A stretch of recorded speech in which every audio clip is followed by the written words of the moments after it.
A modern-looking skeleton discovered by German scientist Hans Reck in Oldi Gorge, Tanzania, in 1913 was controversially claimed to date to 1.15 to 1.7 million years ago. This made it the oldest anatomically modern human skeleton ever discovered. Later carbon dating by Rainer Procht, a professor at Frankfurt University, found the fossil to be much younger. However, Procht was subsequently dismissed from the university, and some researchers dispute his findings, upholding the original dating. Over 30 miles long and about 300 feet deep, Oldi Gorge is an ancient site in the Great Rift Valley in the eastern Serengeti Plain, northern Tanzania. Deposits exposed in the sides of the gorge cover a vast period, beginning around 2.1 million years ago and ending about 15,000 years ago. The deposits have produced the fossil remains of more than 60 human ancestors, thus providing the most continuous known record of human evolution over the past 2 million years. The site has yielded abundant animal fossils and stone artifacts, preserved in the well-dated stratigraphic sequence. Oldi Gorge was made famous by paleoanthropologists Louis and Mary Leakey, who conducted numerous digs at the site in the mid-20th century. The couple's fossil discoveries at the site prove that human beings were far older than had been previously believed, and that human evolution was centered in Africa rather than in Asia, as earlier research had suggested. Long before the Leakeys, Oldi first became known to the scientific world in 1911, when a German entomologist, Professor Kat Winkel, who was collecting butterflies in the area, discovered the gorge accidentally. He came upon various fossils in the gorge, including teeth of Hipparion, and took them back to Berlin, where they stimulated a great deal of interest. He gave the site the name Oldaway, later to be changed by the English to Oldi. The finds were believed so significant that a German expedition on behalf of the universities of Berlin and Munich, and under the leadership of geologist and paleontologist Professor Hans Reck, was sent to Tanzania in 1913 and spent 3 months at Oldi. The most spectacular find from these 1913 excavations was a modern-looking skeleton found embedded in rock on an east-facing slope of Oldi Gorge. Reck claimed this skeleton was about 500,000 years old, the age of the deposits in which it had been discovered. This was the first discovery of prehistoric human remains in the gorge, which was to become the scene of major discoveries in later years. With Reck's training as a paleontologist, he was used to working with fossils. The fact that the bones he discovered were in a highly compacted deposit persuaded him that they were of great antiquity. In fact, the deposit was so hard that the bones had to be removed with hammers and chisels. This belief in the apparent antiquity of the find was supported by his analysis of the geological sequence in the gorge. The skeleton, which lay in the crouch position, typical of late Stone Age burials he had seen in East Africa and elsewhere, was removed from what he had labelled Bed 2, which he dated to over 150,000 years ago. The skeletal remains discovered by Reck included a complete but damaged skull containing 36 teeth rather than the usual 32. Reck understood this as a primitive and therefore early feature of the skeleton. Fossils of an extinct elephant were also discovered in the sediments below the level of the skeleton, which led Reck to conclude that the deposit was dated to the Middle Pleistocene period, now known as Chibanian, between 770,000 and 126,000 years ago. Reck knew that the discovery of Homo sapiens remains in a deposit of this date would be extremely controversial, so he attempted to establish whether the skeleton could have belonged to a later burial. In the end, he was unable to discover evidence for a dug hole into the layer at a later period that might have been a grave cut. Reck's skeleton, now called Oldi Man, or the Oldi human skeleton, soon became notorious throughout the scientific world as its age could not be satisfactorily verified. Reck was unable to return to the site due to the 1914-18 war, which put a stop to any further work at Oldi, as the gorge was in German East Africa, where fierce fighting took place between the British and German forces. It was partly due to the controversy surrounding Reck's discovery that the young Lois Leakey became fascinated with the Oldi Gorge. Although initially skeptical of Reck's controversial assertions, When Leakey visited the site with Reck, he was soon persuaded to agree with him. The pair then co-authored a letter to the British journal Nature, reporting the new evidence which apparently supported Reck's original theory. As late as 1931, reports were circulating that it was almost beyond question that the skeleton of a human being found by Reck in 1913 was the oldest known, authentic skeleton of Homo sapiens. However, from the very beginning there were many academics who disagreed with Reck's dating of the skeleton. Their main objection was that his work was undertaken at Olduvai without any understanding of archaeological stratigraphy. In 1932, English geologist P.G.H. Boswell carried out heavy mineral analysis of Bed 2 and of the deposit near the skeleton and came to the conclusion that the skeleton was a burial and intrusive to Bed 2. Although the deposit in which the skeletal remains were discovered was indeed of Middle Pleistocene date, geological analysis of the material surrounding the skeleton showed it to contain red pebbles and limestone chips. Such material is not found in Bed 2, but occurs higher up in the sequence, which indicates that it is later than that. This would make it certain that the skeleton was intrusive in that layer. In other words, the skeleton lay in a grave cut down from a higher layer. Eventually, Reck himself came to accept the explanation. The case for a much more modern date for the Olduvai man's skeleton appeared to be closed when, in the 1970s, radiocarbon dating of the remains showed them to be no older than 19,000 BC. This apparently proved that the remains belonged to a post-Ice Age man of the Capstone culture and that they had become embedded in layers dating from the early Pleistocene. The radiocarbon dates were apparently obtained by German anthropologist Professor Rainer Proch von Zieten of the University of Frankfurt. Unfortunately, in February 2005, it was revealed that the 30-year-long career of this distinguished academic had come to an abrupt end due to the fact that he had been systematically falsifying the dates on numerous Stone Age relics. Thomas Terberger, the archaeologist who discovered the fraud, said, "Anthropology is going to have to completely revise its picture of modern man between 40,000 and 10,000 years ago. Professor Proch's work appeared to prove that anatomically modern humans and Neanderthals had coexisted and perhaps even had children together. This now appears to be rubbish." The academic scandal was only discovered when the professor was caught trying to sell his department's entire chimpanzee skull collection in the United States. Further inquiries later established that he had also authorized fake fossils as real and had plagiarized other scientists' work. An important Hamburg skull fragment, which was believed to have come from the world's oldest German, a Neanderthal, was actually only 7,500 years old. According to Oxford University's radiocarbon dating unit, the unit also established that other skulls dated by Professor Rainer Proch von Zieten had been wrongly dated. Some of the professor's other hoaxes were more extreme. One of his more sensational finds, Binshoff's Speyer woman, was dated by him to 21,300 years ago, but in fact lived in 1300 BC, while Paderborn's Sandeman, dated by the professor to an incredible 27,600 BC, only died a couple of hundred years ago in 1750.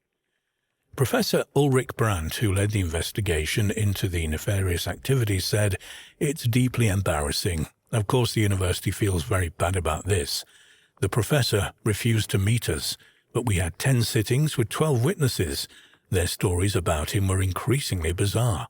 After a while, it was hard to take it seriously. You had to laugh. It was just unbelievable. At the end of the day, what he did was incredible." Investigators also discovered that some of the 12,000 skeletons stored in the university department's bone cellar were missing their heads, apparently sold by the professor to friends in the US and various dentists. The professor, who lived in Mainz with his wife Angelina, refused to answer questions by reporters, merely saying that he was the victim of an intrigue and that all the disputed fossils are my personal property. So where does this leave Olduvai man? The radiocarbon dating by the remains by Professor Proch cannot be taken seriously. Until full proof of radiocarbon dating is performed on the skeleton, Reck's original hypotheses that he had discovered the remains of the oldest known skeleton of Homo sapiens cannot be dismissed out of hand. When scientists recently discovered DNA from a Stone Age African site, it was an interesting yet unremarkable find. But when the DNA was found to belong to a previously unknown population, the world sat up and took notice. Tens of thousands of years ago, a group of people sought refuge from the elements and predators in a rocky shelter hollow near the crook of Africa's western coast in what is now northwestern Cameroon. They made stone tools, ate fresh meat from hunting, gathered plants, and eventually buried their dead. Some of these people probably formed the earliest words of the Bantu languages, which are spoken today by hundreds of millions across the continent. But the identity of these mysterious inhabitants of Shumlaka rock shelter have remained unknown for decades. Indeed, due to the acidic soils in hot and humid climate, even their DNA was thought to be too degraded to allow study. But now all that has changed. In a recent study, an international team led by Harvard Medical School scientists produced the first genome-wide ancient human DNA sequences from West and Central Africa. Their fascinating results were published on January the 22nd in the journal Nature. The team's results came from DNA taken from 4 individuals buried at Shumlaka rock shelter dating between 8 and 4,000 years ago. What the team found from their analysis was a surprise to everyone. Mary Prendergast, an anthropologist at St. Louis University in Madrid, was part of the study and said, "When I got the email from the lab saying we have these incredibly high-quality results, my jaw just dropped. I couldn't believe the preservation."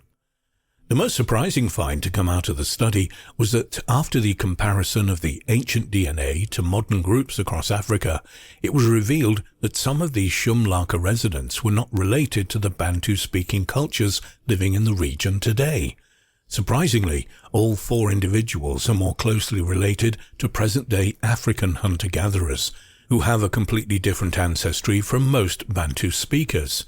This would suggest that present-day Bantu speakers in Western Cameroon and across Africa did not descend from those people at Shumlaka whose DNA was analyzed by the Harvard-led team. The realization that this previously unknown ghost population contributed genetically to modern-day African populations is bringing new light to what is still the most genetically diverse region in the world today. Though, as with all DNA studies, the situation is far from straightforward. Currently, there are just 4 DNA samples from Shumlaka to work with. Mary Prendergast spoke to National Geographic magazine about how complicated studying ancient genomes from West Africa can be. "It's always more complicated than once thought. You can go in with one set of questions and come out with a very different set of answers that raises a whole new set of questions." Something else that wasn't expected was that even though the 4 individuals from the rock shelter lived around 5,000 years apart, they had remarkably similar genetics, meaning that they were in fact quite distant cousins. This fact would suggest that the population visited Shumlaka for quite a while. But with only 4 individuals analyzed, the DNA results do not rule out the possibility that the Bantu languages did in fact originate in this area. As the study in Nature mentions, perhaps many diverse groups lived in the area at the same time. Carina Schlebusch, an evolutionary biologist at the University of Uppsala in Sweden, commented on this fascinating discovery. The finding that the Shumlaka individuals are more related to present-day rainforest hunter-gatherers and not ancestors of Bantu speakers is surprising, given that Shumlaka was long considered by archaeologists at the site where Bantu speaker culture was developed in situ. However, as the authors mentioned in the article, it might be that multiple groups use the site. Prehistoric DNA hit the news again in December of last year when it was extracted from a 6,000-year-old piece of chewing gum with astonishing results. Thousands of years ago in the Neolithic period in Denmark, a young girl chewed on a piece of birch pitch and then discarded it in a shallow lagoon. Almost 6,000 years later, archaeologists excavating the site spotted the gum amongst bits of wood and wild animal bone, and from it have reconstructed her complete DNA. In fact, this prehistoric chewing gum has allowed us to see in remarkable detail what this Neolithic girl looked like. Birch pitch is a black-brown substance that is obtained by heating birch bark. It was commonly used in prehistory as an adhesive for hafting stone tools, such as arrowheads, and as a kind of all-purpose glue. In fact, its use goes as far back as 0.8 million years. Small lumps of this organic material are often found on archaeological sites in Scandinavia and elsewhere, and they often show tooth imprints indicating that they were chewed, perhaps to alleviate toothaches and similar problems, as the substance also has antiseptic properties. Bearing this in mind, researchers think that birch pitch may once have acted as a kind of prehistoric toothbrush. The research team nicknamed a young Neolithic woman Lola after Lolland, the island in southern Denmark on which the chewing gum was discovered. The mud at the archaeological site on the island acted to preserve the gum incredibly intact for 5,700 years after Lola had thrown it away. The DNA preserved in the gum indicate a hunter-gatherer from continental Europe with dark skin, dark hair and blue eyes, who lived near the lagoon, protected from the ocean sea by shifting sand barriers. As well as her DNA, the researchers found genetic material from duck and hazelnuts, probably the remains of a recent meal, and at least 40 types of microbes. Thijs Jensen, postdoc at the Globe Institute, worked on the study for his PhD and also participated in the excavations on the island. He said of the remarkable preservation at the site, "It's completely unique. Almost everything is sealed in mud, which means that the preservation of organic material remains absolutely phenomenal. It is the biggest Stone Age site in Denmark, and the archaeological finds suggest that the people who occupied the site were heavily exploiting wild resources well into the Neolithic, which is the period when farming and domesticated animals were first introduced into southern Scandinavia." Interestingly, the study also found that Lola was genetically more closely related to hunter-gatherers from mainland Europe rather than those who lived in central Scandinavia at the time.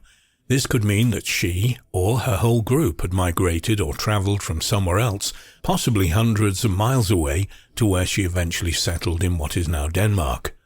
The study of Lola is remarkable in that it's the first time that an entire ancient human genome has been extracted from anything other than human bones.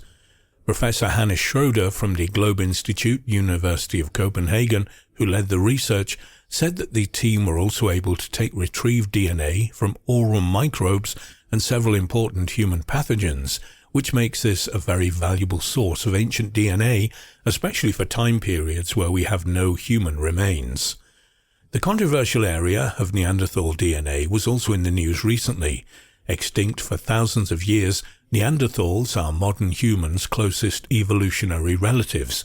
Indeed, due to interbreeding between the two groups around 55,000 years ago, remnants of our long-lost relatives remain in the genetic material of people living today.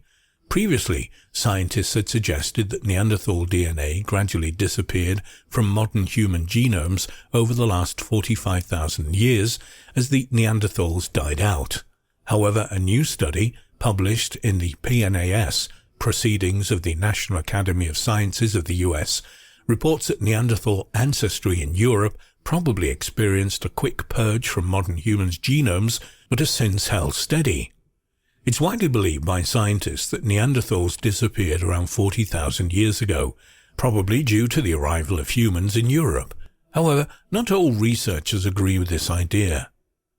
Christ Wyssen of Eindhoven University of Technology says, "The standard story is that Homo sapiens invaded Europe and the Near East where Neanderthals were living, and then we outsmarted them or outnumbered them. Humans were not needed for the Neanderthals to go extinct. It's certainly possible that it was just bad luck." In the past, the problem with using DNA in evolutionary biology was that researchers couldn't obtain enough people's genomes to detect the relatively rare bits of Neanderthal DNA.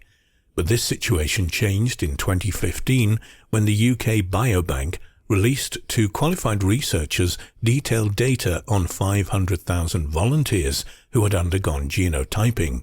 Janet Kelso and her colleagues at the Max Planck Institute for Evolutionary Anthropology in Leipzig, Germany, were able to analyze data from 112,338 of those Britons. Kelso also says they had enough material so they could finally look and say, we see a Neanderthal version of the gene and we can measure its effect on phenotype in many people. How often they get sunburned, what color their hair is, and what color their eyes are. Kelso says they found Neanderthal variants that, for example, boost the odds that a person smokes, are an evening person rather than a morning person, and are prone to sunburn and depression. The team also discovered that DNA patterns associated with having red hair were found to be devoid of Neanderthal variants, suggesting red-headed Neanderthals were either rare or didn't exist. The researchers believed that traits such as skin color, sunburning and sleep patterns identified by the analysis could be explained by the Neanderthals' adaptations to life at more northern latitudes. At the same time as the UK study, in the US, computational biologist Tony Capra at Vanderbilt University in Nashville had the same idea to search for Neanderthal DNA in a large database. He used proprietary electronic records of 28,000 Americans. Capra and his team reported Neanderthal DNA variants that increase the risk of depression, skin lesions, blood clots, and other disorders of modern-day populations. Scientists have uncovered decorated artifacts dating from between 40,000 and 75,000 years ago from Tanzania and the southern tip of South Africa that show that man developed the capacity for symbolic thought long before previously believed. The discovery of these artifacts could present huge problems to conventional thinking about human history. Early human decoration. The earliest kind of decoration used by humans was probably ochre, which we know was used over 200,000 years ago in the Middle Stone Age and Middle Paleolithic. The earliest evidence of its use in Africa dates back 285,000 years. Ochre is an umbrella term for a range of earthy, iron-rich rocks composed of iron oxides or oxyhydroxides such as shales, sandstones, mudstones, and specularite. In Africa, ochre is still used for protection from the sun and against insects such as mosquitoes. It has also been scientifically proven to inhibit the effect of UV radiation and also has many other uses. Fascinatingly, ochre appears in the archaeological record around the same time as anatomically modern humans and became more frequently used from about 100,000 years ago at many Middle Stone Age sites. The origins of symbolic thought. One of the most often debated questions in the study of early man is, when did the origins of modern human behavior begin? When and where did our common ancestors first begin to behave in ways similar to ourselves? Although it is well known that Homo sapiens were anatomically modern by 200,000 years ago in Africa, there's never been evidence to support the idea that these humans could be capable of modern behavior. But all that changed with the discovery of the Blombos heads on the 24th of April 2004 by a team of scientists led by Dr. Christopher Henshelwood, a South African archaeologist affiliated with the University of Bergen in Norway and the State University of New York at Stony Brook. The discovery was made at Blombos Cave on the shore of the Indian Ocean 200 miles east of Cape Town. Archaeologists now believe that due to these and other findings, most ancient symbolic traditions in Africa date back at least 100,000 years. Years after these amazing discoveries, new discoveries relating to early Homo sapiens' cognitive abilities are still challenging mainstream views. The Blombos Cave discoveries. The archaeological site at Blombos Cave contains Middle Stone Age archaeological deposits, including hearths, bone, stone, marine shells, and sand in discrete layers dated to between 100,000 and 72,000 years ago. This is seen by many researchers as probably the most important period in the early development of modern human behavior. Published results from Blombos Cave indicate that some aspects of modern behavior evolved during the early late Pleistocene after 100,000 years ago in Africa. Excavations at the cave match recent and older findings from a number of African Middle Stone Age sites that date to this time period. The discoveries at the cave show that people apparently had the intention to make a statement about themselves with jewelry about 30,000 years earlier than any previously identified personal ornaments used by our human ancestors. This was the conclusion of the archaeologists who discovered a collection of tiny shells pierced with holes, as if they had been prepared for stringing as primitive beads. The 41 pea-sized shell beads were uncovered in groups arranged by sizes and shade, each cluster probably representing a single piece of jewelry. According to researchers, the strings of bead represent the oldest, well-dated examples of people making and wearing jewelry. This can be interpreted as further evidence that these people possessed a language capable of sharing the symbolic meanings of these objects. 2 years before the discovery of the beads, Dr. Henselwood reported the discovery of other evidence of possibly complex symbolic thinking by the inhabitants of Blombos Cave, including abstract engravings and finely worked bone tools and weapon points. The shell beads of Blombos Cave were from a small snail-like mollusk, which must have been brought by the group from rivers more than 10 miles away. All the recovered shells from Blombos Cave were carefully pierced around 75,000 years ago using a bone tool to create a keyhole perforation. These were then strung and worn as a personal ornament. Archaeologists discovered signs of repeated rubbing on the beads, a sign that they had been rubbed against one another and against the cord, resulting in discrete use-wear surfaces on each bead. Such patterns of wear are not present on the shells in their natural environment.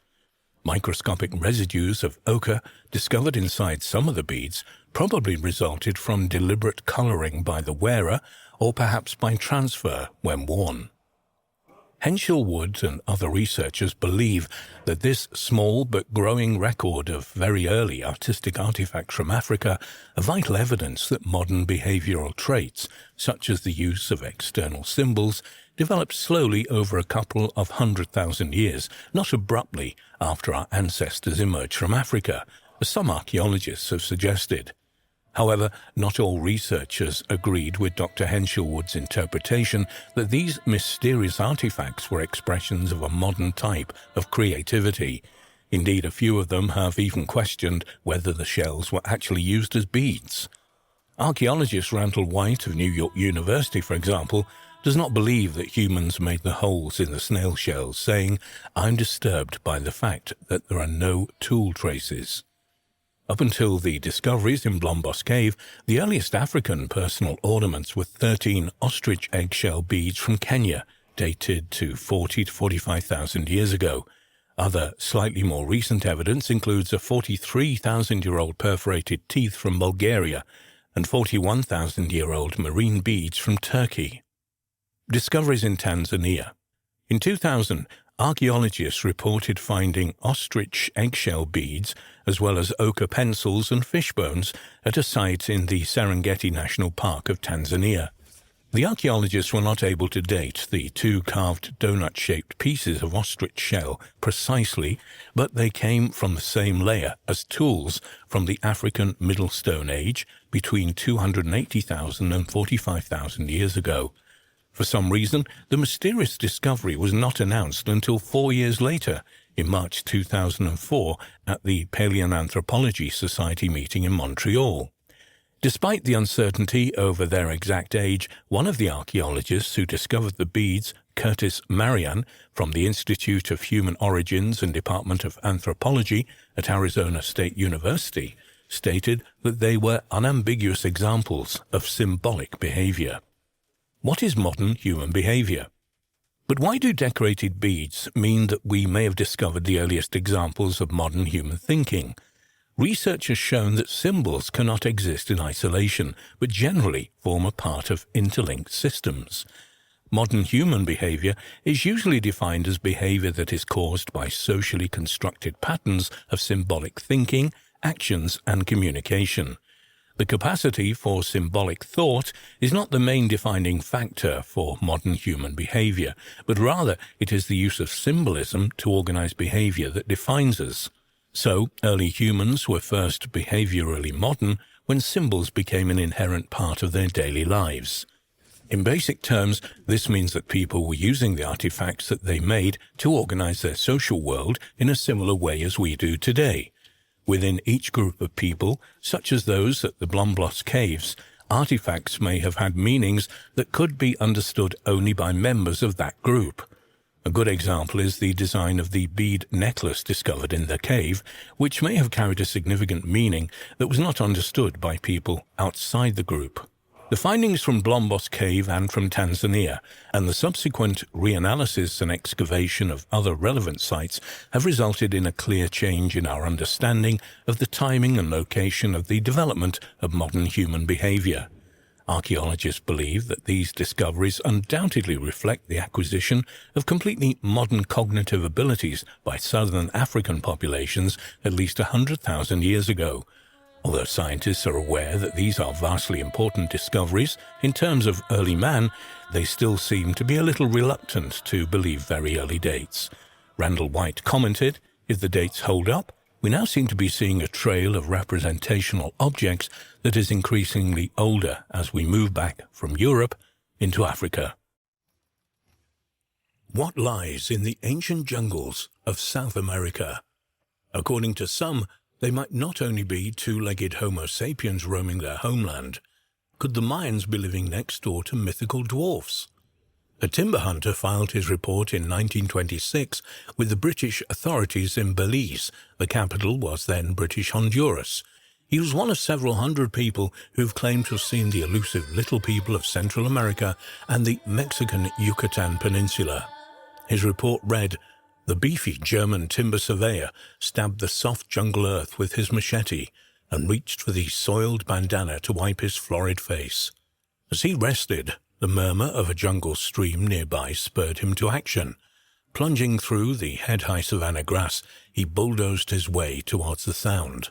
Eager to plunge his sweaty body into the cool water, he half ran, half trotted towards the stream. As the sweat-blurred eyes focused on his objective, he saw that he was not alone. Two incredibly tiny bearded men standing at the edge of the stream were staring at him with fearful, panicked eyes. As the German stood gaping in amazement, the two tiny figures turned and vanished into the thick forest. First Western reports of these little people were made by a member of Sir Walter Raleigh's early voyages to the Americas. The Native Americans of the Honduran area call them the Didi. Subsequent sightings by Europeans and Indians have occurred from Panama to the Mexican state of Yucatan. Different names are given to the Didi depending upon where they are sighted. Some call them the Alux. Despite the dissimilarity of names, the description provided by those who have seen them is remarkably consistent. They are seldom taller than 4 feet, dark-skinned and heavily bearded. Among the hundreds of reported sightings, only a handful claim to have contacted these little people, and these contactee stories suffer from the same suspicions that are attached to people who claim to have made contact with space aliens. To the authorities in Belmopan, now the capital of Belize, these reports are taken with a grain of skeptical salt, very large grain salt. To government knowledge, there's been no organized effort to find these elusive jungle dwellers. To most people in the hodgepodge capital of timber-rich Belize, the stories are products of feverish imaginations, too much booze, or the result of the active superstitions of the Native American population.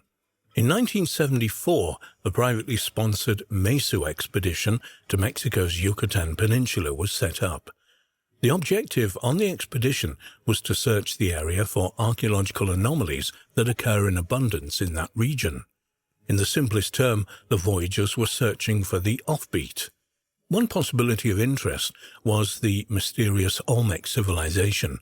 Precursors of all indigenous South American civilizations were of African origin.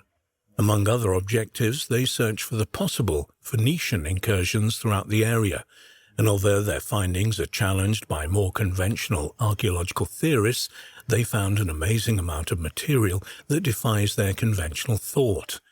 It was during this period that the idea of a tribe of little people came about who allegedly dwelled in the tangled forests of Yucatan and the Quintana Roo.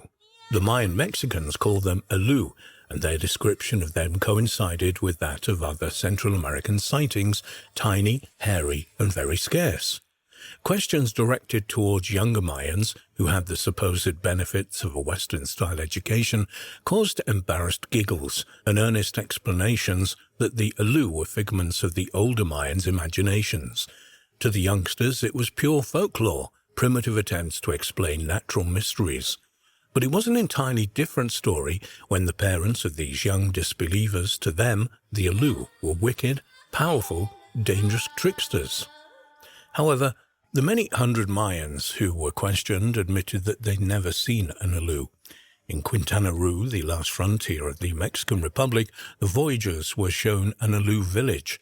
A wise elder led them through a bewildering maze of tangled jungle and into a small clearing within light of the Caribbean.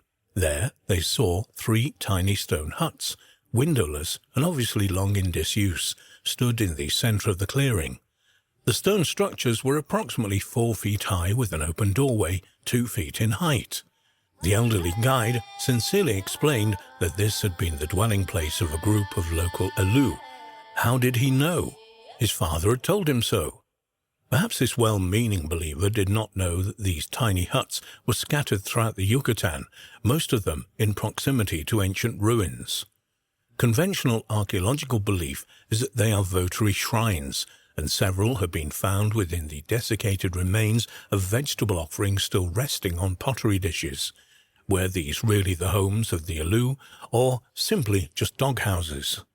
Because of the pressures of work within the expedition, prying into the life of the Alooth was a part-time thing, but the similarity of the stories and the deep belief of the Mayan elders is intriguing.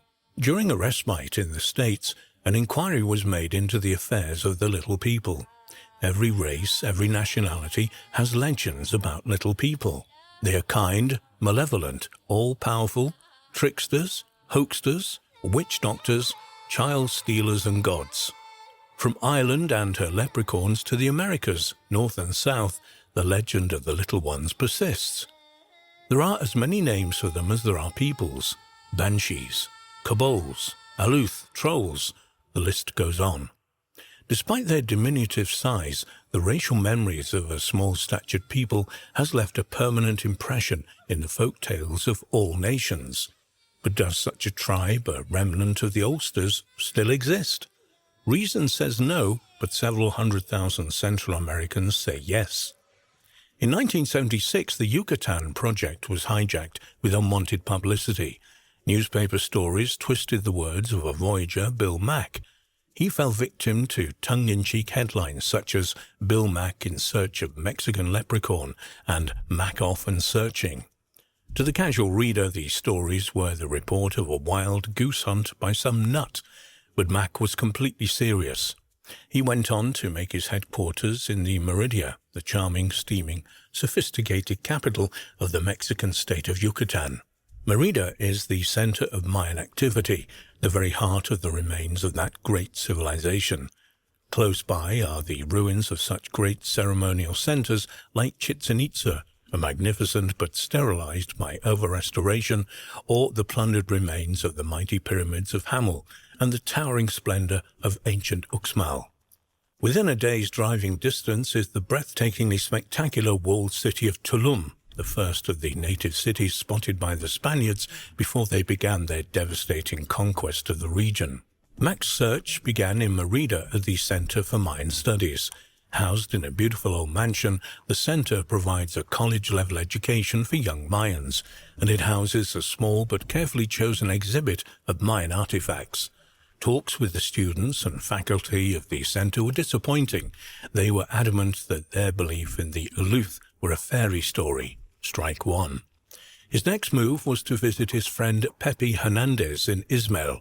Pepe is an enthusiast about everything, a devoted card and stamp collector. Over a few iced beers, Mack outlined his project to Pepe. It was like throwing a firecracker in a pit of snakes. Pepe was off in all directions, and within a week, Mack had interviewed 40 jungle-dwelling Mayans. They range from an arguably nutty man who said the Alooth had wings and lived in the center of the earth to a graduate of the University of Mexico who airily dismissed the whole thing as delusion. No one has ever seen an Alooth, but a goodly number of them knew someone who had. The someone who had was unfortunately either dead, moved away from the country, or missing. Strike two. Mac had been in the Yucatan for 2 months and had notebooks bulging with stories of people who knew people who had seen an Alooth.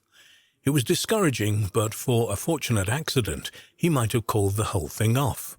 His car, a labouring relic of an earlier automotive era, decided to take a prolonged siesta on an offbeat road. He hiked to the nearest civilization, which proved, by lucky chance, to be a fenced-off ancient mine city of Mayapan. In the fearsome heat of the Yucatan summer, Mick was the only visitor. The caretaker, a cheerful young man named Chuck, called for a mechanic and meanwhile gave Mac a one-man tour of the decaying city which had once been the capital of the Mayan civilization. As ruins in Mexico go, Mayapan is not the most impressive. When it was built, the empire was in decline and the careful workmanship of earlier ceremonial centers was woefully lacking. The ruined buildings were an eyesore, the carvings inferior, and the whole place looked a little bit like it had been made in Hong Kong. Thankfully, Chuck was a prize, bright, happy, cooperative, and full of stories about the Mayans. He had just the news that Mac wanted to hear after he'd travelled 2,000 miles to see him. Chuck had seen an Aloo. As caretaking of the crumbling ruins, Chuck lives with his young wife and 7 children in a small house outside the fenced wall. The city is padlocked early in the evening, and Chuck is free to pursue whatever Mayans pursue during the balmy evenings. Chuck recalled that he had retired early, only to be awakened about 3 a.m. by the sound of someone chopping wood inside the fenced-off city. Many things are scarce in Yucatan, but firewood is not one of them. Mayapan is surrounded by timber. Mystified by the sound, Chuck opened the gate and cautiously headed towards the noise. As he turned the corner of the Temple of the Birds, he was astonished to see a tiny man no taller than 4 feet. He was hacking at a branch that overhung the natural limestone well that supplied the city with its drinking water. As Chuck stood staring, the little man dropped his machete and reached for something that hung at his waist. In the next instant, Chuck took cover behind the stone wall of the bird temple as round-baked clay pellets were being fired at him with alarming velocity. After a few shots that pulverized on the stone wall, the unknown slingman ceased fire. Chuck waited a few moments and cautiously peered towards the well. There was no one there. But what there was convinced Chuck that he wasn't having a dangerous nightmare. A branch of the tree bore fresh marks of the machete. The walls of the temple were splattered with powdery marks where the clay balls had pulverized. Chuck returned home, a thoroughly puzzled young man. He had seen something that, although his parents had believed, he had dismissed as a fairy story. Chuck had seen an Aloo. The next day, Chuck began a thorough search of the area. In the spare underbrush of the temple site, he found 2 small clay balls, ammunition of the tiny attacker that had missed. He showed Mac the balls. They were about the size of a small walnut, made from baked clay and imperfectly moulded. They are his evidence, and Mac believed him. Chuck himself is torn between the theory that it may have been a mischievous child from a nearby village and not an Alooth, but he admits that at least one discrepancy. Despite his 31 years of living among his fellow Mayans, he had never seen any children with a flowing beard. For many centuries, the biblical version of how the human race began was so much easier to understand, simply because there was no other choice. There was the creation, the Garden of Eden, Adam and Eve, Eve's temptation of Adam, which incurred God's wrath, and led to them being cast out of paradise. This blissful explanation was, at least in previous centuries, fairly easy to maintain, simply because people would not dare to question biblical teaching. Until the advent of Charles Darwin. Born in Shropshire to a wealthy family, Darwin attended an elite private school, from which he graduated to Edinburgh University to study medicine. This choice of career didn't suit him, so in 1827 he entered Cambridge with the intention of becoming a clergyman in the Church of England. While in Cambridge, Darwin met two men who proved pivotal in his career. They were Adam Sedgwick and John Henslow, one a geologist, the other a naturalist. From them, Darwin learned the skills and techniques of observation, plus collecting and mounting specimens. Graduating from Cambridge in 1831, aged only 22, Darwin was taken on board the English survey ship, the HMS Beagle, as an unpaid naturalist. It was during this voyage that he was, as a result of his findings, forced to confront the perceived wisdom of the era of the so-called catastrophist theory. This, along with the Bible, was the cornerstone of conventional creationist belief. All the fossils unearthed by archaeologists constituted the remains of those destroyed in previous disasters. In the view of the catastrophists and creationists, all species were created individually and were unchangeable. When he returned to England, Darwin set about recording his findings on changeability, finally culminating in his 1859 seminal work on the origin of species by means of natural selection. This work literally stood convention on its head. Even his later works, including The Descent of Man, didn't provoke the same outraged response. At first, there was a widespread condemnation from the churches and the scientific community, but gradually the theory was grudgingly accepted.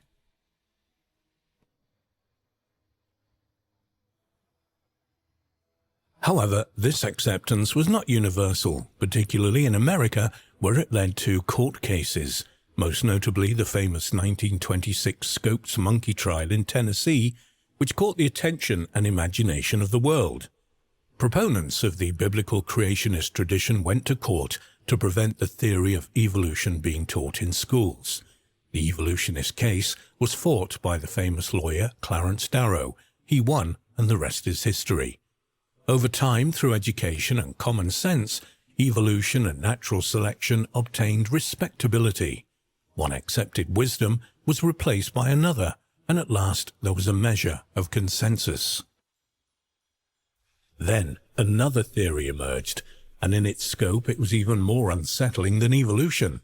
This theory suggested that we are not the children of this planet, and our origins did not begin here.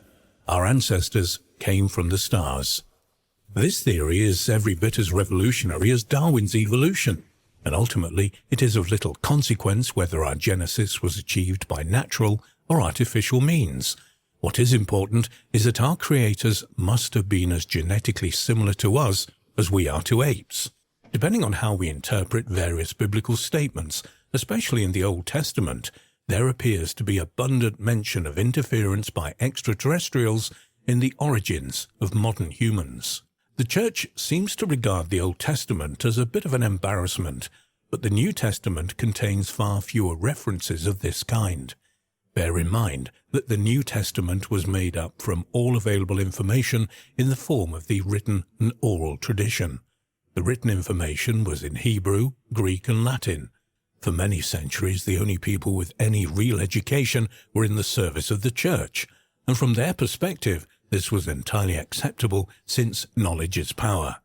It therefore seems safe to assume that the references to aerial anomalies in the Old Testament are there because the early censors did not understand what they were or perceive them as a threat to the status quo. There is a mass evidence in Genesis, the Dead Sea Scrolls, and the Book of Enoch, which suggests genetic tampering with the early hominids. Genesis 6 tells us the sons of God took wives of the daughters of men who gave birth to the Nephilim. Who or what were these sons of God? If they weren't angels, then what were they? Are we therefore descended from a race of extraterrestrials, the sky people referred to in the ancient traditions of many cultures, including the Mayans? We are also told, and it came to pass when man began to multiply in the face of the earth, and daughters were born unto them, that the sons of God saw the daughters of men that they were fair, and they took them wives of all that they chose. There were Nephilim on the earth in those days, and also after that. When the sons of God came unto the daughters of men, and they bare children to them, the same became mighty men, which were of old men of wisdom. This text is totally at odds with traditional creationist teachings, which make no mention at all of Nephilim or sons of God. In fact, there is no resemblance at all to this testament. The story of Adam and Eve tells us that God took a handful of dust and produced Adam, the first man. From Adam's side, God takes a rib, and suddenly we have Eve. Whether or not you interpret this as cloning and genetic manipulation is for our purposes neither here or there. According to all of these accounts, we and all of creation appeared after 6 days of God's labor, presumably in his image, and looking much as we do now. Therefore, by interference, God looks like us, or if not God, then our Creator. If the biblical version is to be accepted, there was nothing before these dates, nothing at all, a vacuum, all was void according to the Scripture. We now look exactly the same as we were at the point of creation. There was no evolution, no change. Astonishingly, this was accepted teaching until Darwin's theories of evolution and natural selection changed that and pushed back the date of our origins to around 300,000 years ago. Over millennia, we evolved from apes through Neanderthal man, so named after a skeleton found in the Neander Valley in Germany. The evolutionary process continued with Homo erectus, then Homo sapiens, and finally culminated in Cro-Magnon man. It's interesting to note that Neanderthal man had a brain size at least equal to, and in many instances larger than ours. Evidently, brain size is no guarantee of survival. This presents a convenient explanation which neatly squares away the loose ends. What it does not do is explain why, relatively quickly, Homo erectus developed a large brain, 50% larger, the ability to use language, and had a modern anatomical structure. This seems to have been achieved in a far shorter timescale than normal evolution could achieve. There had to be intervention. What form did this intervention take? At first, there seems to be two possibilities. On one hand, we have the fallen angels, and on the other hand, there is direct manipulation by extraterrestrials. But perhaps these accounts are the same event described from different perspectives. The Book of Enoch tells us that 200 angels, also known as the Watchers, rebelled against heavenly laws that required them to accept human beings as their equal. After being either forcibly ejected or voluntarily leaving heaven, the Watchers took wives among human women. Their offspring were the Nephilim. According to the respected Hebrew researcher and author Zecharia Sitchin, the term Nephilim in Hebrew means those who have fallen. This in turn translates in Greek as gigantes, which is reminiscent of the biblical quotation, "In those days there were giants." These fallen angels, who were they? Conspicuous by its absence is the name Lucifer, the light bringer. This odd term for the Lord of Hell, the epitome of evil and wickedness, have always seemed curiously inappropriate, given entirely the wrong impression. The fallen angels are credited with teaching us various skills. These included working with metals, basic chemistry, and the use of cosmetics. The teachings of these skills raises a very awkward question. Why would angels, these ethereal creatures, have any need for skills like these? The people who recorded these events did not have the vocabulary to adequately describe what they were witnessing. Little wonder that a more advanced race with the apparent ability to descend from heaven were interpreted as gods and angels. In a number of books, the late researcher and author Zecharia Sitchin put forward the theory that there is nothing heavenly about it. We are descended from extraterrestrials. According to him, we are the products of genetic manipulation by a race known as the Anarchi. He states that this word translates as those who from heaven to earth fell.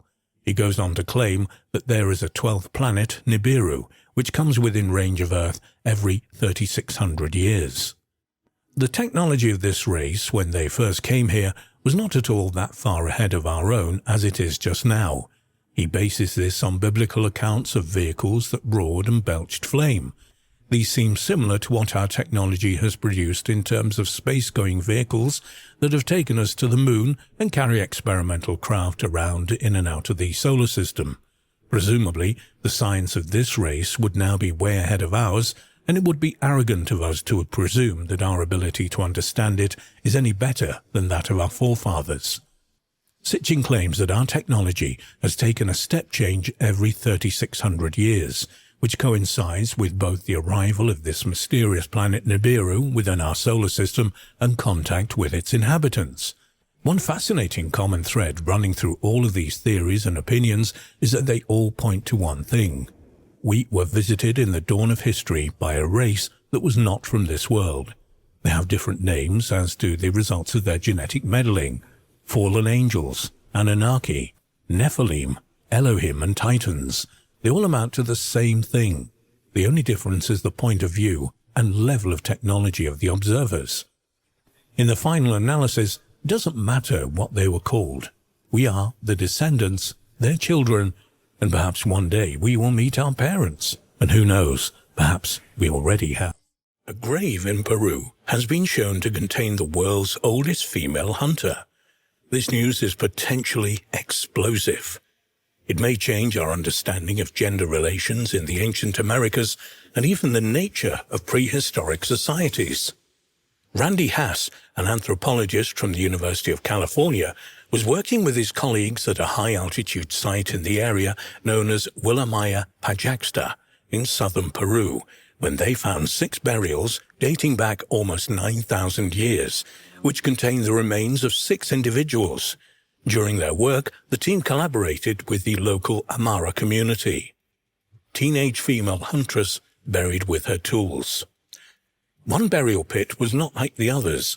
Based on the hunting toolkit found with the deceased, the team initially thought that the burial was of a male hunter. However, the bones were very slender, light, and appeared to be those of a female. Science quotes one of the team members, bioarchaeologist Jim Watson, as saying, "I think your hunter might be female." Indeed, the grave contained the remains of a young woman who died between the ages of 17 and 19. Her gender and age were determined based on an analysis of proteins in her teeth. Anthropologist Randy Haas has told Sky News that the female hunter had been buried with stone projectile points for felling large animals, a knife and flakes of rock for removing internal organs, and tools for scraping and tanning hides. The stone points would have been attached to shafts and used as spear throwers and hurled at animals with great force. A pigment chunk was also found with her, which was used in the treatment of hides. Was the discovery an outlier? The female hunter was found near the grave of a male who was also buried with a hunting toolkit. The team of researchers also found evidence of animal bones in the sediment of the burial ground, including Andean deer and visuna. Haas told Science News that these 2 animals were the main targets of ancient hunters in that part of the Andes. However, many believe that the find was a one-off and that the female big game hunter was an outlier.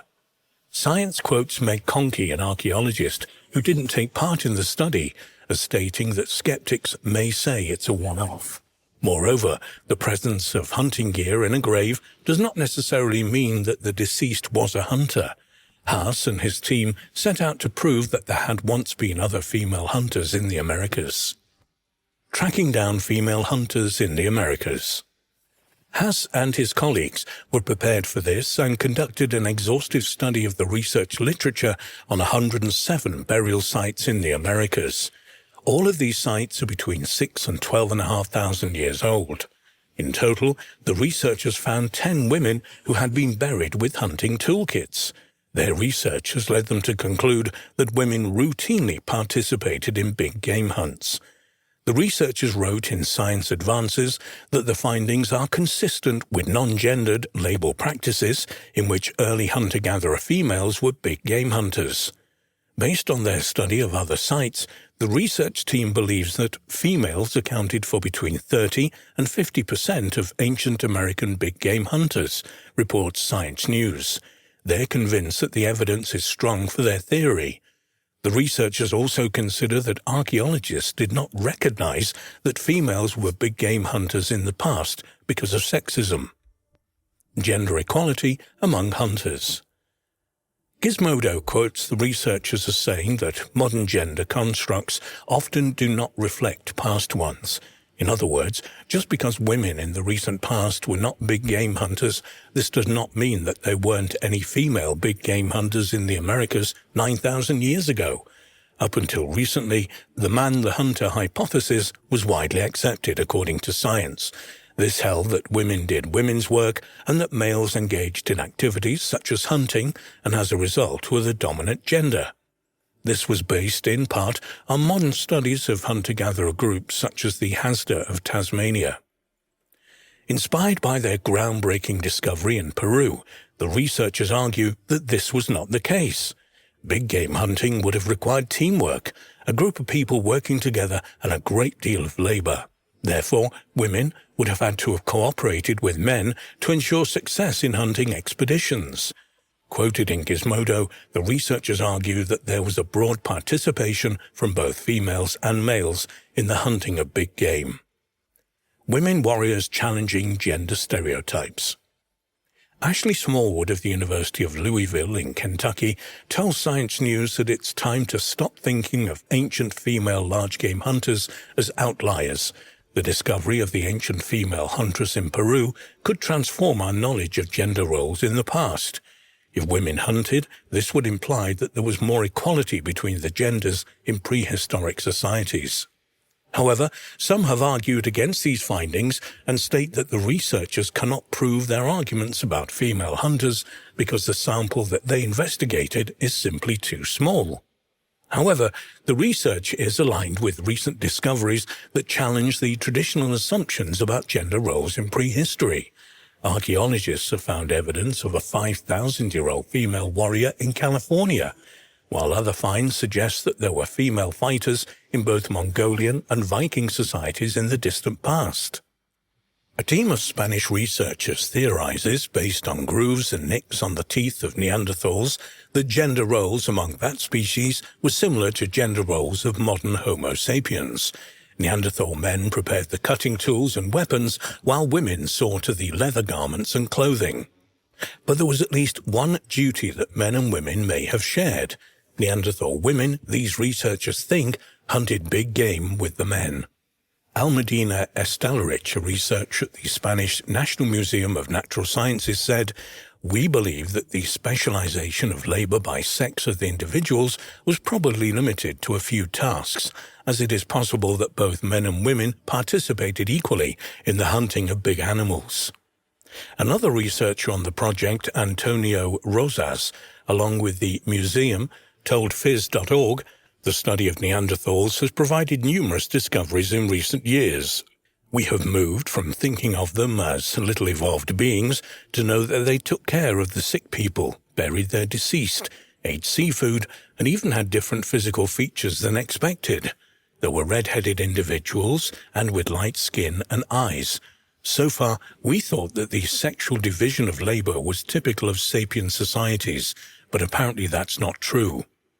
A study of ancient DNA by other researchers showed a mutation that may have resulted in red hair and light skin among Neanderthals, according to the Smithsonian Museum of Natural History.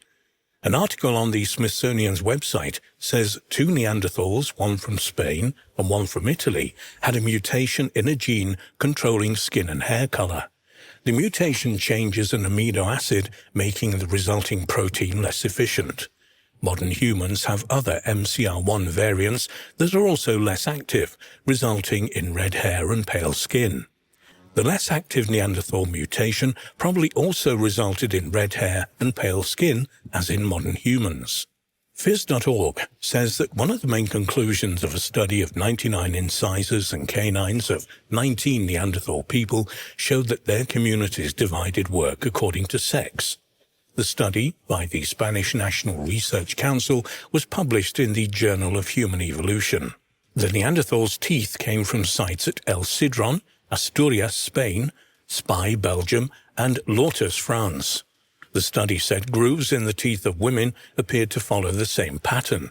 The pattern of the grooves in women's teeth differed from that in men's. Analysis shows that all Neanderthals, regardless of age, had grooves in their teeth.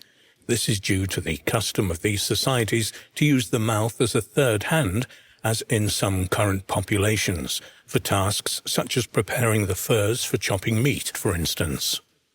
The researchers found that the grooves in men's teeth were longer than women's and made the assumption from this that the tasks the two sexes performed differed.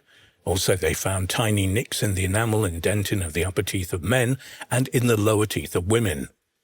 Researchers are unable to make rock-solid conclusions about which tasks men performed and which tasks women performed, but they said in modern hunter-gatherer society, women typically prepare furs and other garments, and men retouch the edges of stone tools.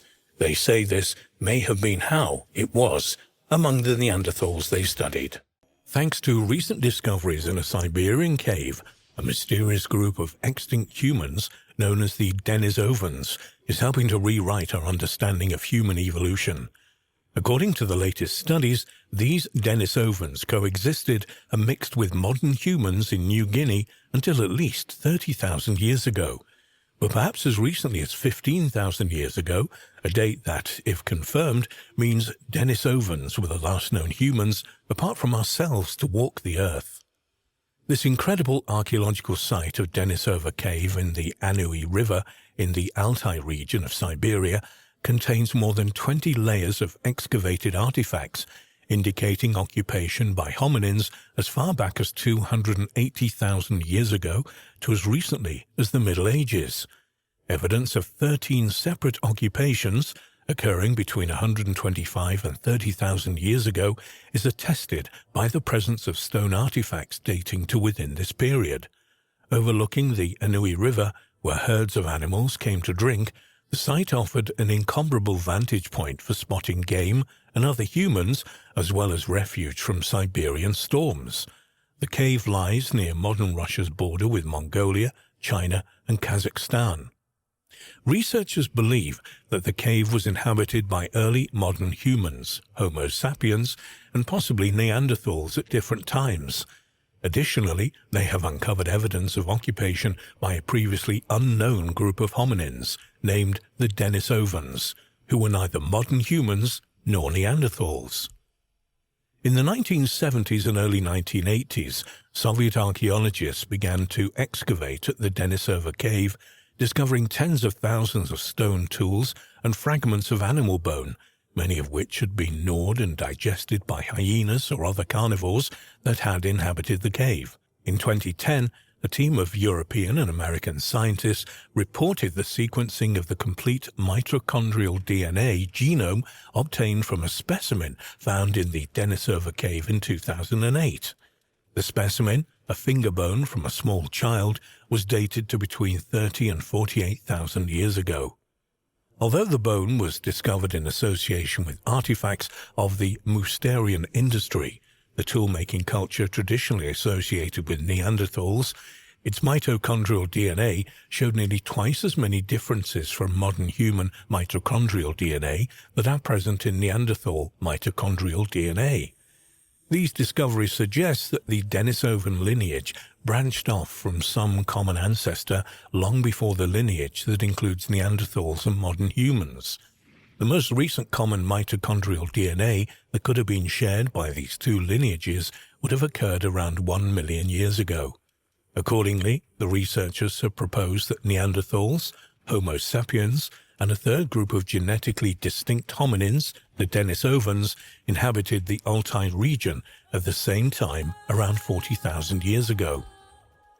In another study published in 2010, it was revealed that genetic material removed from the nuclei of cells taken from the same finger bone was used to sequence the Denisovian nuclear genome. Genetic analysis revealed that the finger bone, as well as a tooth excavated from the cave in 2000, belonged to two different but genetically comparable individuals, and that these individuals had substantial genetic differences from Neanderthals and modern humans. A comparison of the Denisovian nuclear genome with those of Neanderthals and modern humans suggested that perhaps 4 to 6% of the material in the Denisovan genome were also present in the genomes of modern humans from Melanesia. Such results suggested that the Denisovians appeared throughout large parts of Eurasia and that they interbred with early modern humans. In August 2018, a paper published in the journal Nature described genome analysis of a bone discovered in the cave, which revealed that a female who died there around 90,000 years ago was half Neanderthal and half Denisovan. This was the first time in history that scientists had identified an ancient individual whose parents belonged to distinct human groups.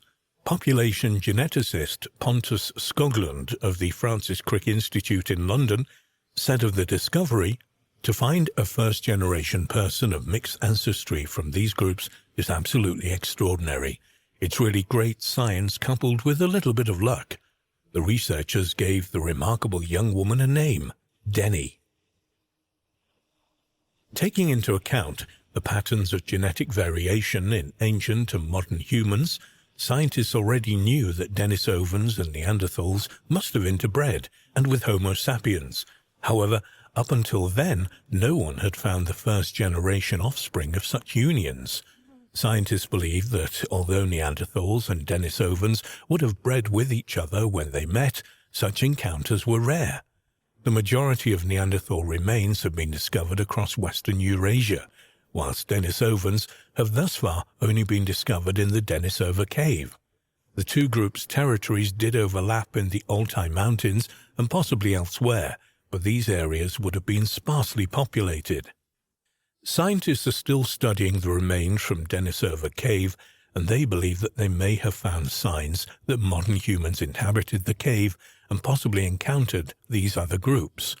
In the cave's most recent deposits, archaeologists have discovered tools and jewelry crafted from ostrich eggshells and bones and teeth of deer and other animals that look similar to artifacts associated with the first Homo sapiens to reach Europe. This was during a period known as the Initial Upper Paleolithic, which began around 50,000 years ago.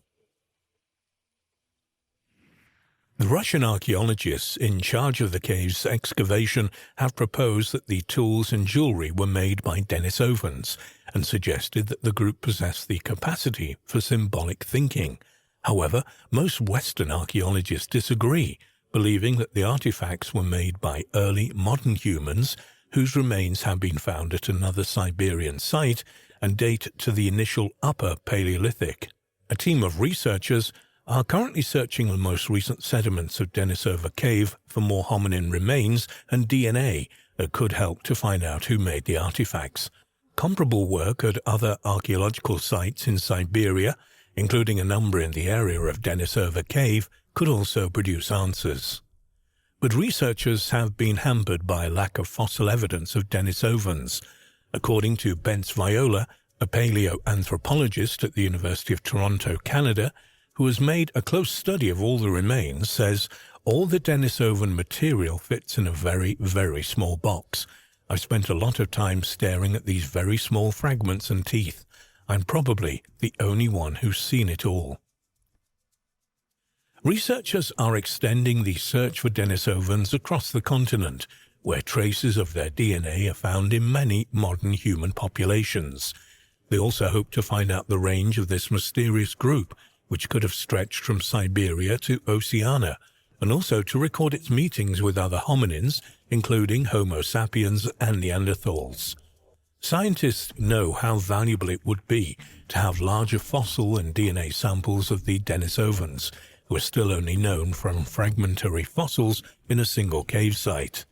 In 2017, Katerina Duka, an archaeological scientist at the Max Planck Institute for the Science of Human History in Jena, Germany, and her team won $2.3 million in European Research Council funding to expand the search for Denisovans to around 20 sites across Europe and Asia by scrutinizing another 30,000 to 40,000 bones.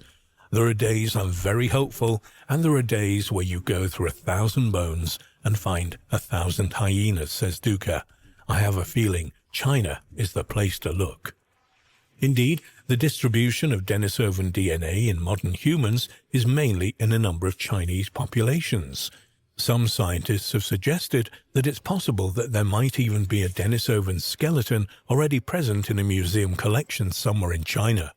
For example, in 2017, paleoanthropologists described the unusually large skulls of hominins that had lived 105 to 125,000 years ago and were uncovered from a site near the city of Xuchang in central China.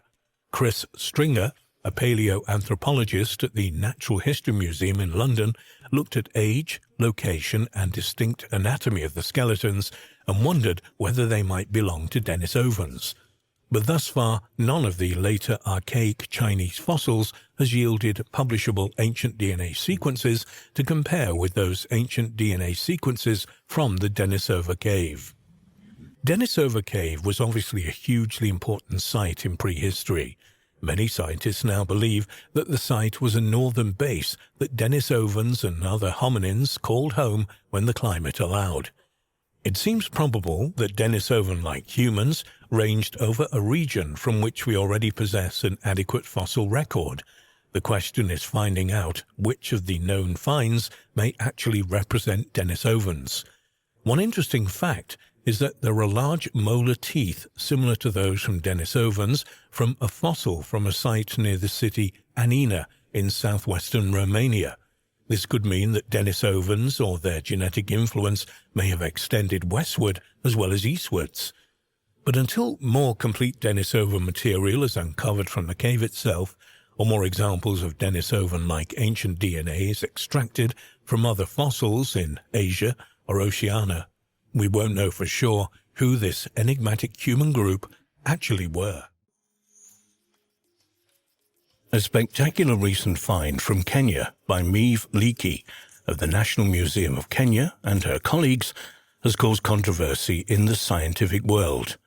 The find, a damaged but almost complete skull and face, is claimed to be 3.5 million years old and belonged to an entirely new breed of early human. However, many scientists have objected to this identification due to apparent damage to the fossil, and the debate over whether it is indeed a new species is still continuing. Maeve Leakey. Born on the 28th of July 1942 in London, English paleoanthropologist Dr. Maeve Leakey is part of a family that has gained worldwide renown for decades of pioneering hominin research in Eastern Africa. She is the daughter-in-law of Lewis and Mary Leakey, and wife of Richard Leakey, the famous paleontologists who have made several significant hominid finds in the last 50 years. In 2002, Maeve Leakey, along with her daughter Louise, was named an Explorer in Residence by the National Geographic Society. In 2007, Leakey was a lead author of a study in the journal Nature that went against the predominant view of the ancestral lineage of Homo sapiens, namely that the species Homo habilis evolved into Homo erectus in linear succession. Currently, Dr. Leakey is a research professor in the Department of Anthropology, Stony Brook University, New York, Director of Pleistocene Research at the Turkana Basin Institute, Kenya, Explorer in Residence at the National Geographic Society, and co-leader with her daughter Louise of the Kubifora Research Project, the KFRP. The discovery. In 2001, Maeve and her daughter Louise and colleagues reported on the discovery of a 3.5 million-year-old skull that they believed belonged to a previously unknown hominin genus and species, the Kenyan flatface. Research assistant Justus Eris had made the find 2 years earlier while working with members of the Leakey family near the Lomkwi River in northern Kenya. The almost complete skull was battered and weathered, but for the Leakeys cleverly represented a new breed of early human. It is the oldest near-complete human skull ever found. For the previous 2 decades, scientists had believed that a species better known as Lucy, named after the partial Ethiopian skeleton discovered in 1974, was our single common ancestor. Maeve and Louise's discovery apparently demonstrated that humans did not descend from Lucy, and that, rather than a neat ancestral line linking us to chimps, there were likely numerous species of hominids living at the same time. According to Maeve, The find was significant because it showed us that the situation was a lot more complex than we thought. Whilst Lucy was able to walk upright, she had an ape-like projecting mouth and heavy brow. The newly discovered skull, the only one of its kind so far identified, however, has a much flatter face and raised cheekbones. The brow is smaller, and teeth are intermediate between typical human and typical ape forms, with fairly small molars compared to Lucy and her later relatives. Dr. Leakey said of the huge importance of the find, "This shows persuasively that at least 2 lineages existed as far back as 3.5 million years. The early stages of human evolution are more complex than we previously thought. Kenyan flat-faced man still had a long way to go in terms of brain power, however, possessing a brain cage no bigger than a modern chimp." The new find is said to come from a completely new genus, though this new group may, according to some researchers, already have 2 members. They have noted that the features exhibited look very similar to those of a skull discovered in 1972 on the eastern shore of Lake Turkana in the Kenyan Rift Valley by Meave Leakey's husband Richard. The skull, named 1470 Man, had a very human-like face, flat rather than protruding like an ape, and with small teeth. The age of 1470 Man was controversial for many years. It's believed by most researchers to be around 1.8 million years old, and is assigned to the species Homo rudolphinus, usually regarded as a very primitive member of our own lineage. However, a few people believe the skull should not be attributed to Homo rudolphinus and needs to be re-examined. In Leakey's studies of the finds published in 2012, she stated that the specimen from Lake Turkana is a different species from the early Homo varieties previously known to have inhabited the area. These were Homo habilis, handyman, the assumed tool user, conventionally seen as the earliest known Homo species, and Homo erectus, the upright man, thought to be a direct ancestor of our own species. According to Leakey, with these new fossils we can definitely say there are 2 groups of non-erectus living side by side at Lake Turkana, as opposed to other species of Homo which had rather protruding faces. What would have struck you was how flat and broad the face was. Their brain case is beginning to get a little bit of a forehead because it's quite a big brain in there, but nothing like the brain of Homo erectus, which likely arose later. The study team wanted to avoid the previously proposed names for the flat-faced species Homo rudolphinus, as the relationships between the fossil specimens and the species names is still uncertain. The study team wanted to avoid the previously proposed name for the flat-faced species Homo rudolphinus, as the relationships between the fossil specimens and the species names is still uncertain. One fascinating question is how the 3 early humans would have coexisted without friction over food supplies, for example, existing between them. According to physical anthropologist William Kimball, given the facts that they were all terrestrial bipeds of one sort or another, differences in how the 3 species made a living and where they chose to live would have come down to diet, as opposed to, say, climbing ability. Perhaps it may just be that these early human species simply had no problems getting along with each other. Modern primates are generally very good at living together, Leakey commented. You can see troops of monkeys composed of at least 2 species, if not more. Controversy. The study of the origins of man is understandably a controversial and complex area. Since Meave Leakey's initial discovery, the picture has been complicated even more by the identification in 2000 of a hominin now called Oronin tugenensis. This creature could represent an entirely new group of hominids, and is claimed to be the oldest human-like creature known to science, taking our lineage back to an astonishing 6 million years ago. In 2000, the research team of Bridget Sennett and Martin Pickford discovered fossil material consisting of a partial humerus, femur and mandible, a distant thumb bone and some teeth in the Tugen Hills of Kenya.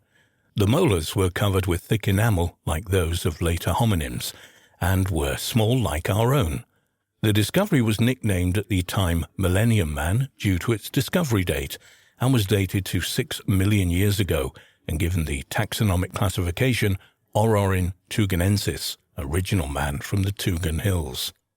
Initially, paleoanthropologists were skeptical of the find, with many remaining so to this day, especially as the fossils were not made available to the scientific community. Although there is still a heated debate over the fossil, it is increasingly presented in published texts as hominin.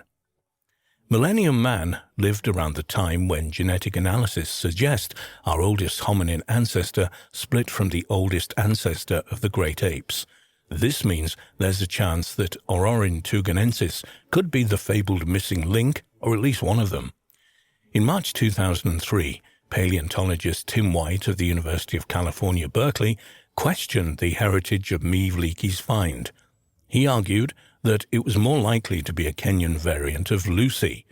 White based his assertion on the fact that the cranium was cracked and distorted when discovered, making it possible that some of its apparently unique features, including its flat face and tall vertically oriented cheekbones, could have been caused by geological processes. Fred Spoor of the University College London, who was part of the team that found the Kenyan flat-faced man fossil, disputed such objections and made a new, detailed study of the skull. From examining computed tomography scans, Spoor concluded that the upper jaw had suffered much less distortion than the rest of the cranium. So he focused his studies on that bone, correcting for the distortion present, and concluded that Leakey and her colleagues had been correct in designating the fossil a new species.